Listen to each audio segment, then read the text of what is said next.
Welcome to the Homeless Landlord podcast, episode number 2 with me, Manuk. This podcast is about me, a traveling full-time nomad who's a landlord with a goal to reach every country on earth. I am 1 week away from departure, and I am exhausted, mentally exhausted with all the emotions I've been going through, thinking about what it's going to be like to travel the world with an indefinite timeline. And that's why I wanted to create a podcast now, because I wanted to share some of these thoughts as maybe a form of self-therapy and possibly a form of maybe I can talk my way into a clearer head by the end of this episode. And I don't want to make it super long. I simply want to talk about the emotions I'm feeling. And yeah, those emotions include all the emotions, all the feelings. By the way, this is my first video podcast, and I'm recording on 2 different devices. I have landscape mode in front of me here, and then I have portrait mode in front of me here. The idea is to hopefully upload full episodes on Spotify and potentially YouTube, and to upload clips on Instagram and maybe TikTok. I'm not much of a TikToker, but yeah, I feel like I should probably tick the talk a little bit. And I have a microphone here that's clipped onto a Wheat Thins box. Yeah, I figured you should know that. And as I'm traveling, I plan to do different episodes in different countries. And there's not always going to be a box of Wheat Thins available. So we'll see how that goes. But so I am leaving in 1 week. I'm leaving on Election Day 2024 here in the US, which is Tuesday, November 5th.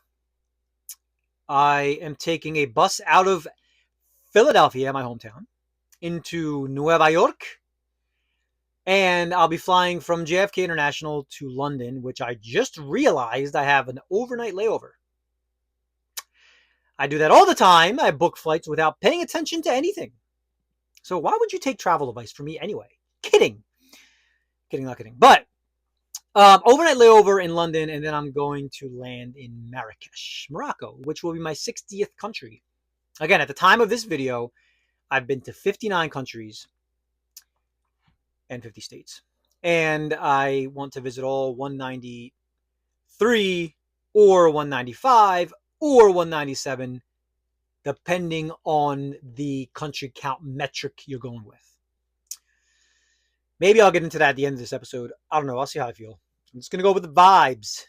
Yeah, and the vibes have been, super mixed emotions. Listen, I'm human, I'm vulnerable, and I mean, I'm realizing that there are so many more emotions that I would be feeling before this trip than I anticipated. Happiness, excitement, nervousness, fear. I feel like I'm getting tickled by like a chicken. No, that's not. That's maybe a little bit. But I'm feeling all sorts of the whole spectrum of emotions I've been feeling. And I think a lot of that is mostly revolved around the fear of the unknown. Because no matter how much experience you have as a traveler or as whatever it is you're getting into, if you're taking that to another level, there's going to be fears involved. And if I dive deeper into those fears, it's not so much that I'm scared. It's not so much that I'm nervous. I'm more like anxious of sorry. So I'm starting the trip in Morocco and then working my way south from the west coast of Africa. So Morocco's a very tourist friendly. I think it's either number 1 or 2 to Egypt as far as how much tourism it gets in Africa. Like the most touristy country in Africa is either Morocco or Egypt or South Africa. No, Morocco. I think it's Morocco. No concern there. I mean, just regular travel stuff. There's always, there's always risks. There's always things you have to be alert about. You have to do your research on what to do, where to go, how to treat the locals, how to talk to, how to carry yourself. If there's certain cultural differences, it's always good to know these things, right? But immediately after Morocco, I'm going south into, well, I'm driving into Western Sahara, which is a disputed territory. It's claimed to be part of Morocco, but it's not. It's a disputed territory. So immediately after that, I plan to fly into Mauritania, and that's kind of where the challenges start for me, who's never been to a Sahelian country. Sahelian countries are, I believe, Mauritania, Chad, Nigeria, Burkina Faso, Mali. They're these gigantic desert countries are that don't have much. Well, they have their cities, and they don't have. They have outside of they have villages, and out they have lots of struggles, malnutrition struggles, high poverty. And of course, in Africa, you're not supposed to drink the tap water as a visitor. So I think my top concern, or I think my top attributing factor to why I'm feeling the fear of the unknown is mostly linked to malnutrition. Because here, as an American, I have access to everything I need and want. I could just buy whatever, and yeah, I can buy crappy foods. I can buy great foods. It's all completely in my power. Um, well, I'm very blessed. I'm very lucky to have that option. Um, I realize that more so on a global scale, where many in this beautiful planet of ours don't have that option. So I'm giving that up right away by entering a country like Mauritania, and then from there I'm going to be overlanding a lot of countries. So I still haven't figured out the specifics of where I'm overlanding. I've kind of factored out certain countries which you should not overland into, but for the most part, overlanding means renting or hiring private cars, taxis that are most likely very older. They're much older cars, maybe inoperable air conditioning. Where again, as an American, that's where you. So like the changes in nutrition and in climate and how that will affect my body and my mental and my physical state is really a lot of where these fears lie. And it's when I decided to take this trip, I sort of designed for me to start in Morocco and work my way into some of these more challenging countries, so that I can immediately address these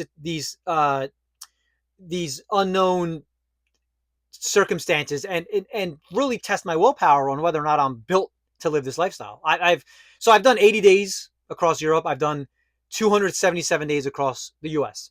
So long-term travel is not anything new to me. Um, and also in both of those cases, I had a deadline. I had a timeline. I had like, all right, I'm getting back by this time. In this particular case, I don't have that deadline, which I think actually helps my mental. It's more like, all right, I don't have to feel like I'm rushed. I don't have to feel like I have to be here by this time. I have to rush through this country. That aspect of things I like, and I think if anything helps my mental, because I can also like tap out if I need to, which is not. By the way, I'm sort of going into this like I've never committed like a crime. I don't have a background, but I'm sort of going into this as if I'm going to prison. I'm thinking to myself, dude, you got to go in this with the mindset of you're stuck. Like it's not that I'm stuck. It's not that I am going through the torture of staying in a prison cell. Far from that. This is completely done by my own freedom and my own will and my own stupidity. And um um I'm looking at that from an angle of, dude, they're locking you up for a long time, simply so I can push through the most difficult times of this trip instead of tapping out immediately, telling myself, bro, you're out here, like that's it, like you're stuck, keep going. And I think by addressing that immediately and hitting some of these countries like Mauritania and Burkina Faso and Mali, I think that really pushes me to the limits immediately. And if I can get through the beginning stages, which I think I'd be clear of some of, I think I'd be into some of the more greener, cleaner, safer environments. If everything goes as planned in approximately 2.5, probably maybe longer, maybe 3 months or so. When you get towards like the South African countries, a little bit like Namibia, Botswana, they tend to be a little bit more tourist friendly, a little bit more like the governments are a little bit more people are more happy with the governments. They're not. Yeah. So it was sort of by design to start the trip this way. But now that I'm close to starting the trip, the fear of the unknown is kicking in a little bit. So um, so yeah, how do we cope with that? Well, we prepare, we research as much as possible.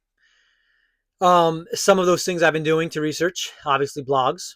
I mean, it's mostly all online, obviously. Like, there's no other way for me to possibly research what's going on across the world. Online, talking to people. Some of the resources I use online are Reddit threads of like using Mauritania, like going specifically to the Mauritania subreddit and speaking to the locals there, and trying to get some local resources, whether that's a taxi driver, a tour guide, whether that's somebody who's just willing to talk about their culture and the community and offer some tips and whatever it may be. So yeah, like Reddit and TripAdvisor also has good forums for that.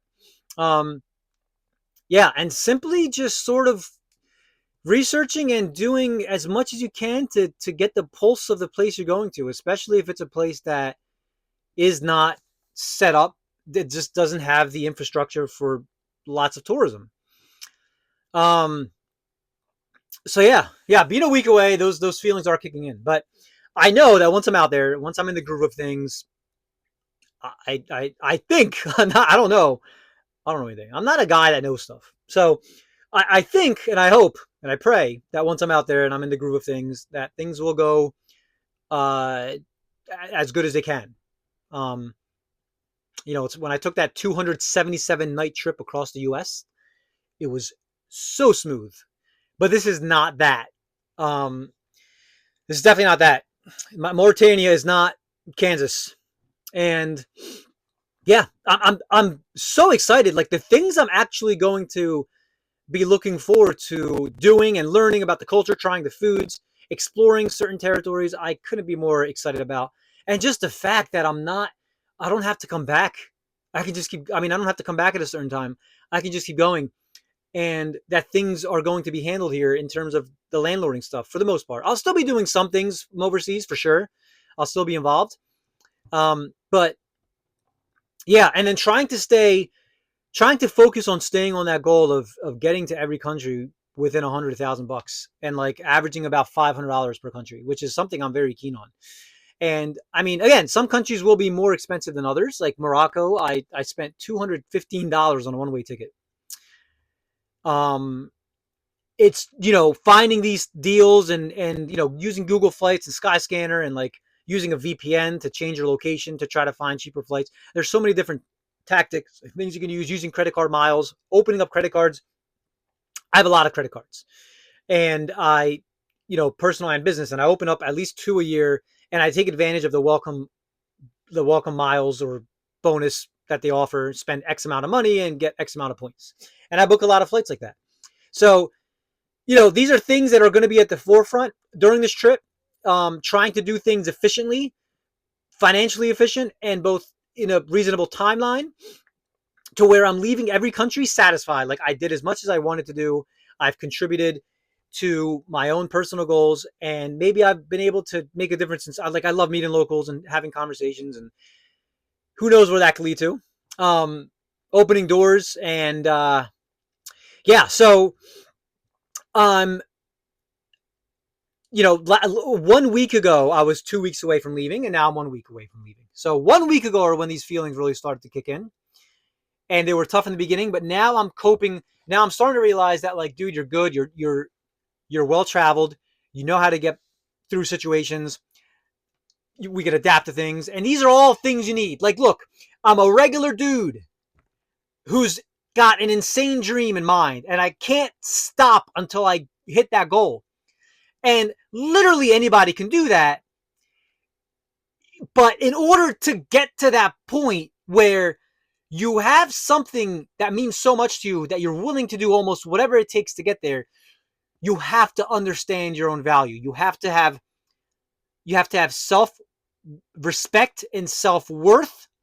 You have to understand your value, and you have to do things with a clear mind. And I've worked very hard to do some of those things. And there are various methods. There's meditation, there's self-reflection, there's taking time away from society to get to go to some place that's quiet and just let your mind just like hear your thoughts and emotions and really allow yourself to be vulnerable to yourself. There's therapy that I haven't done therapy yet, but I feel like I feel like I and anybody could benefit from therapy. But there are many things you can do to really understand your value, right? Like what your value is, what your purpose is, what you're meant to do. And once you realize that, and once you develop the ability to do, just completely ignore what society would have to say about you, because weren't born in this you were not born to satisfy society. You were born to as an individual, and as an individual you have your own personal goals, you have your own personal way of thinking about things, and sometimes we get blinded by that. So in order for me in order for me to have recentered myself with these thoughts and emotions that I've been having, I've circled back to my own self-worth and my self-value, and the fact that I've never in my life, I've never given to anything or anybody. I've never settled for anything less than I think that I deserve. Doesn't mean I think I'm better than anybody. It simply means that all right, I know what I'm capable of and willing to do and what I enjoy doing, and those are the things I'm going to try to stay in my own lane about, because I really do firmly believe that we are not able to fully give back to others and love others at our maximum capacity until we've done that for ourselves. So I've given myself the ability to, and I've given myself the permission to become refocused on why I'm doing what I'm doing and why I want to visit every country. And it's sort of minimized all those little emotions and thoughts I've been having. So those feelings are still there. The fear of the unknown is still there. You can do as much subreddit research as you want. You're not going to know what you're going to feel until you're in that situation, until you're traveling long term, right? When I say you, I mean me. But yeah, so I just wanted to share some of these feelings. Like, if there is something that if you are ever having doubts about something that you've decided to do, right, which is the exact situation I'm in. I haven't had doubts, I've just had fears. So if you've ever had fears and doubts, let's just put them together. If you had fears and doubts about something that you've already decided to do and have shifted your life completely to try to get to that goal, just keep reminding yourself why you started, and keep like, never lose the determination and the willpower you have. Maintain that godlike ability that you have been training yourself to have, to go out there and do something, because yeah, I mean, the best things in life are built by creators, and by, if you're an entrepreneur, or if you're, the best things in life come from people who just want to step outside of the societal box of what's normal and what's not. And traveling and nomad traveling, backpacking, these things are much more common now than they ever have been. So I'm not doing anything that's insane. I'm not doing something that's so unique. It's definitely outside of the norm, for sure. I'm leaving my life behind and just trying to get to every country I can. I'm just gonna go as far as I can go, and then we'll see what happens. Sure, but it's not completely impossible. It's not. And I want to continue to keep focusing on that as I'm doing these podcasts. Now, this is only the second episode, and I haven't left yet. I leave in a week. So the goal is to just simply, I'm kind of just building up to what's about to come. But as we get, like, I want to do one more episode before I actually leave. I'm hoping to do it next. I'm hoping to do it the Monday before I leave. And I'll jump. I want to talk a little bit more about some of the practical things. Like, I want to talk about all the things I'm packing, and maybe get a little bit more into the whole distinction between the country counts, because that's something that I find very fascinating. And yeah, hopefully you guys will enjoy it. Like, I plan to do that episode, and then my next episode after that, so episode number 4, if I get episode number 3 in on time, episode number 4 will be when I'm out in the trenches. I'll be in, probably in, like, again, the goal is one a week. So if I have a 10-day timeline in Morocco, so Morocco / Western Sahara, independent state, maybe not. So yeah, maybe I'll start right away from one weekend and share with you guys how my first week has gone in Morocco, from Morocco, and then we'll just keep it going. So yeah, that's really all I have to say on this episode. I am very much excited, above and beyond any other feelings I'm having. I'm anticipating this. I continue to understand how blessed I am to have this, to be able to have this opportunity to just go at will. And I'm looking forward to making a lot more of these episodes. And I'm looking forward to having guests one day. Can't wait for that to happen. But in the meantime, thanks a lot again for listening to this podcast, whether it's on Spotify or YouTube, wherever it is. And if you did like the episode, I would really love it if you followed me. And you can keep up with where I am at any given time. And you can find me on Instagram, probably on TikTok, maybe on YouTube, and share it with your friends. And also hit the like button so that helps me with the algorithm. I will see you next time. See you later.